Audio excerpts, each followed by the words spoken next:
You get to understand what they're doing, why they're doing it. You can either help them then adjust their story in their head. Maybe they created a story about something you did, something the business is doing. Maybe they did that. And we need to do a course correction. We need to modify the direction they're going. So we need to be able to go ahead and do that. But we can't do that unless we understand the reason why they did something, why they took that action, because then they're going to do it again in the future. We can also go ahead and understand what they're doing. Maybe they didn't have the resources. Maybe they didn't have the knowledge. Maybe they didn't have a piece of data that would have changed it. And when you explain it to them, then you can see their reaction, if they're truly sorry or if it was something that they intended to do. Welcome to the Launch Button Podcast, where we unlock the secrets of successful entrepreneurs and real estate investors who found the courage to hit the launch button and take control of their destiny. Join me, Hugh Zaretsky, best-selling author, seasoned real estate investor, and serial entrepreneur, as we dive deep into inspiring stories and invaluable lessons that will empower you to break free from the ordinary and pursue your true passions. Are you feeling trapped in a job that drains your passion and leaves you yearning for more? Are you ready to accelerate your business and or real estate investing to take it to the next level? It's time to ignite your dreams and embrace the limitless possibilities that life has to offer. Get ready to launch into the life you've always desired by pressing the launch button. Today on the Launch Button Podcast, we're going to talk about what makes leaders great versus good. So again, great versus good. We're going to talk about Tony Robbins, and we're going to talk about Ted Lasso. If you haven't seen that soccer show, we're going to talk about that in a minute, and how that all plays into, what Simon Sinek says about leaders eat last, and leaders being able to understand and give their managers, their direct reports, their support team, the ability to grow without chopping their legs out from underneath them. So let's dive into this. Great leaders are curious and not judgmental. This is really hard for lots of people because oftentimes in our day-to-day, we get stressed out. And here we are on the rooftop, relaxing, enjoying the great views of New York City behind us. And we want to make sure we take advantage of this. That's why we've been traveling around the country and seeing different leadership styles, talking with all these different leaders that have run everything from $100,000 businesses to billion-dollar businesses. We want to understand what makes a leader great.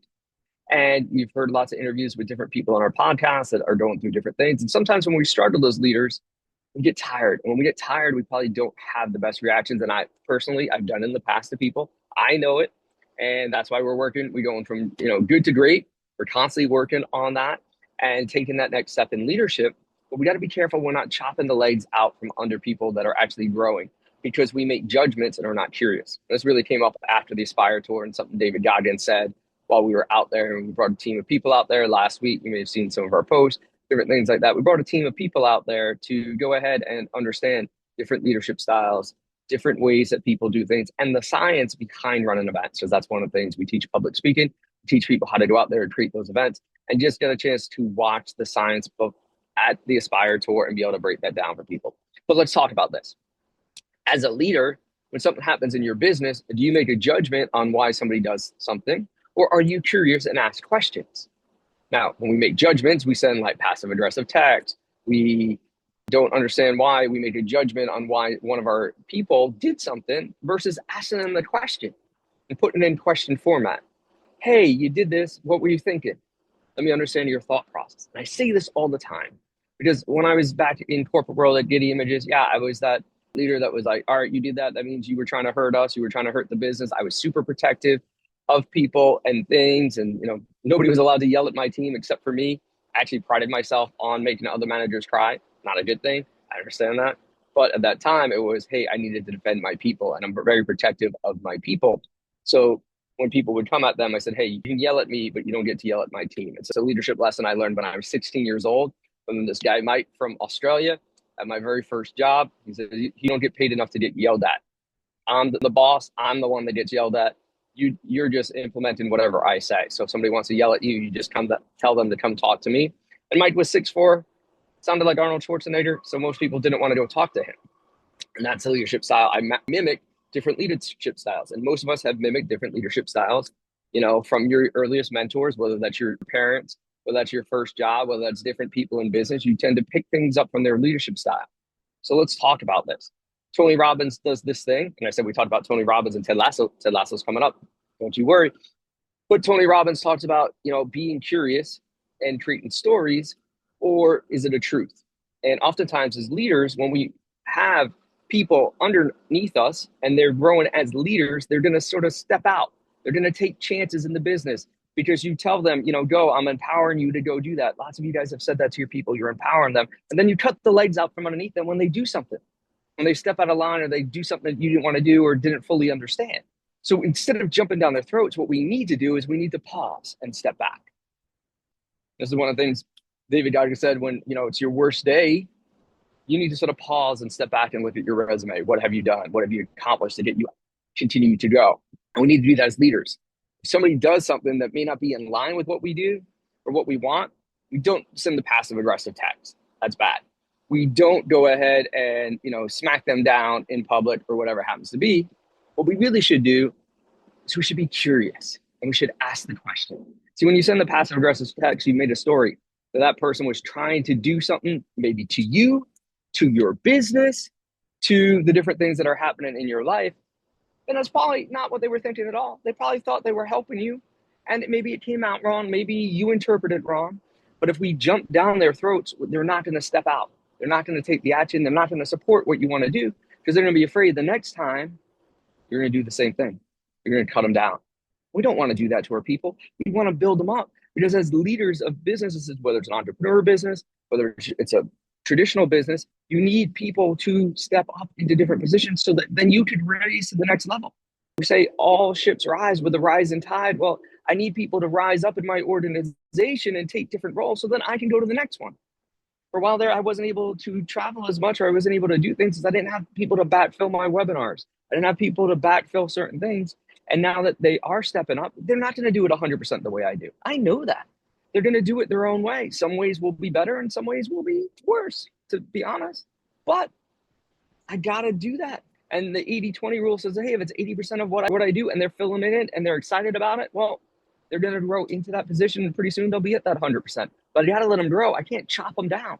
So again, you can't chop them down by sending the passive aggressive text, by taking their legs out from underneath them when they step out and try and do something to help. You have to be curious. So let me ask you this. Are you curious as a leader? And the way to be curious as a leader, because when, as Tony Robbins says, story, tap your head. For those of you guys on the podcast channels, you get on YouTube, you'll see me tapping the head. That's a story I made up based on somebody did something. I think maybe they did it intentionally to hurt me. Maybe they did it to hurt the business. I don't know. But now I've created a story that they did it for this reason versus truth. I don't really know why they're doing. And we chap our chest for the truth. I don't really know why they did that. So I need to be curious. I need to ask the question. Hey, when you created that social media post, hey, when you did that action, what were you thinking? What were you trying to do? What were you trying to accomplish? Now look, 98% of the time or 95% of the time, they're probably trying to help. 5% of the time, maybe that, part of that 5%, 3%, they don't really know what they're doing. They didn't know the cause or effect of what they were doing. And then 2% of the people really do want to hurt you. Let's just face it, they do. And oftentimes they move around at different times in your life. But we just need to understand that most of the time people think they're doing something good to help you, to support your business. They're doing the right thing. Most people don't go out there and go, hey, I totally want to hurt that person, let me plan this. Or I totally want to hurt that business, let me plan this. People make mistakes. But if we jump down their throats when they make a mistake, you're never going to find out why. And it's really the reason why, so we prevent it from happening in the future, or the reason why, so I can understand how they're thinking. So we need to be curious and ask the question, hey, when you made that post, what were you thinking? Hey, when you took that action, what were you thinking? Most people have good intentions and are taking the action or doing the thing because they think they're going to help you or your business. That's what I found out. There's 2 to 3% of the population that are doing it to hurt you. So what should we not do as leaders? Create a story in our head, assuming we know why or the intention of the person for doing that thing. That's bad. We need to go ahead and ask the question and be curious. We should not be silent, hold back. We should not be passive aggressive. We should not yell at them, depending on your leadership style. None of those things should occur because all that does is hurt the relationship and prevents them from stepping forward when you need them later. So yeah, all it does is prevent them from stepping forward when you need it later. What you should do is you should, as quickly as possible, get on a FaceTime, get on a Zoom with them, because we Body language is huge. Whatever you want to say, over 90% of our communication is nonverbal. So we can totally tell by their body language. We can totally tell by the things they're saying, by what they're doing, if it was intentional or not. Just by the voice, you can't really tell intentions. You can see it in their face. You can see it in the different body language on what they were doing, if they're truly sorry or not. Some people will apologize and they're not sorry. They just do a polite apology because they don't want to get in trouble. So we need to understand that as leaders. So be curious, get on the call and just don't make a judgment. Hey, I understand the situation occurred. Tell me what you were thinking. Why did you do that? What action were you taking? What was your intended outcome? How were you trying to help? And they'll explain it. And then you can actually sit down. So that's, you're going to do a couple different things. Here's the huge benefits for you. Are you ready? Write these down as leaders. Number one, you get to know how the person thinks. You get to understand what they're doing, why they're doing it. You can either help them then adjust their story in their head. Maybe they created a story about something you did, something the business is doing. Maybe they did that. And we need to do a course correction. We need to modify the direction they're going.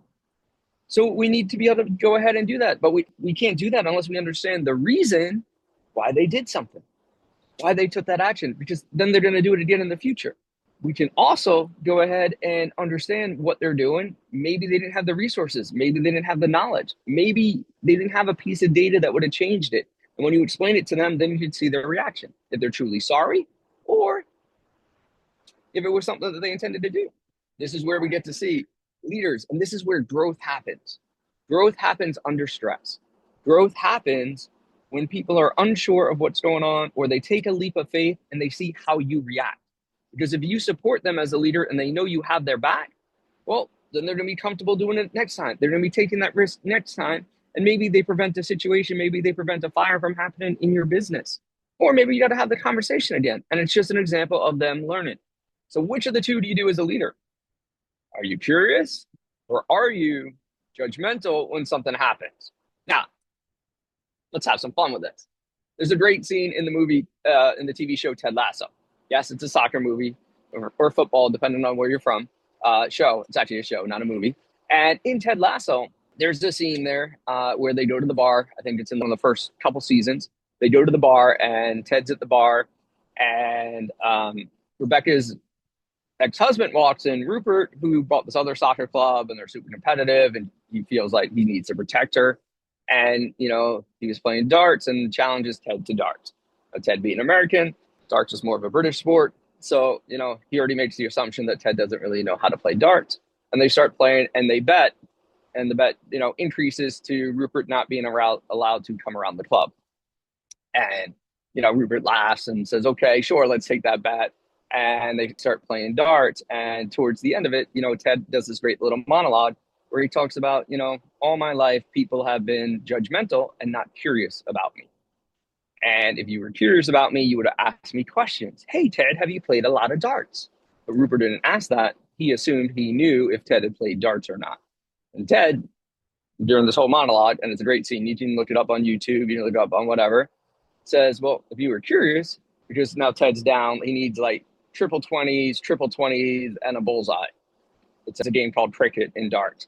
And so we used to play this in college all the time. So it's funny to see. But he goes, yeah, so we need to hit like 3 really tight shots. Ted hits the first triple 20. It was okay. He goes, Rupert, the problem with most people my whole life is they've judged me and not been curious. And if you were curious, you would ask me, hey, Ted, have you played a lot of darts? And he throws the second dart, hits the second triple 20. And he said, yeah, before we made this bet. And I would have answered, yes. Every Sunday since the age of 16, I used to play with my dad at the bar. That's how we went ahead and did that. And so, he asked what he needs to win. It's like a bullseye in the center. And he takes a shot and he says, barbecue sauce, which is what he must have said as a kid to relax. And then he nails the center and wins. And Rupert's now not allowed to come around the football club anymore and, annoy Rebecca. So that's just a great little example. I'm sure I didn't do it justice, so go watch the Ted Lasso version of it. You can actually see that just because if you're a little more curious, you would know what you were getting into. And sometimes when we get into business deals, we think we know more than the other person, so we're not curious. We assume we know. And oftentimes that hurts us, especially in leadership, right? When we're leaders, when we do that. Now, there's also another type of leader, and some leaders are very good at leading with people in front of them. And then there's what's called distributed leadership, where you've got to manage people all across the country or all across the world. This is a world that I grew up in early on in my business career, where we had people in Australia, we had people in UK, we had people in Seattle, we had people in Chicago, we had people in LA, we had people in New York. And we had to learn how to manage people in different locations where you don't get to see them face to face. So we talked about number one, before I jump into this, number one about going ahead as the leadership style, being curious and not judgmental. Second part of this is, are you more of a face-to-face leader where you've got to see people and you've got to be in the fire, or can you manage distributed teams? Most people are really good at one or the other. It takes a lot of years to build the skill set to be good at both, where you know how to show up locally as well as just distributed. We'll go into that on another podcast, but I just want you to think about that. So the first level of leadership is going from good to great. Are you curious and not judgmental? And the more you become curious, and remember this podcast, the better you're going to become as a leader. In the future, we're going to talk about whether you're a localized leader or you're able to manage distributed teams.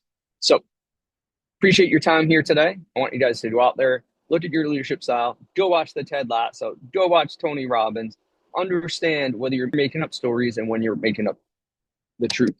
And we want to live in the truth and not in the stories in our head. So again, we want to live in the truth, not in the stories in our head, so that we can go ahead and be better leaders. And that's all it is. Every day, we want to go from good to great and continue to be a great leader. And when you mess up, even as a leader, you got to apologize. You got to take that step back. You got to go ahead and correct the action so that you can be there. But I look forward to seeing you on the next episode of the Launch Button Podcast as we raise you up and launch you into the next level of your business. Have a great day, everybody. Thank you for joining us on the Launch Button Podcast, your gateway to unlocking your true potential and pursuing your passions. Don't let the journey end here. For more empowering insights, valuable resources, exclusive content, and free giveaways, visit www.thelaunchbuttonpodcast.com.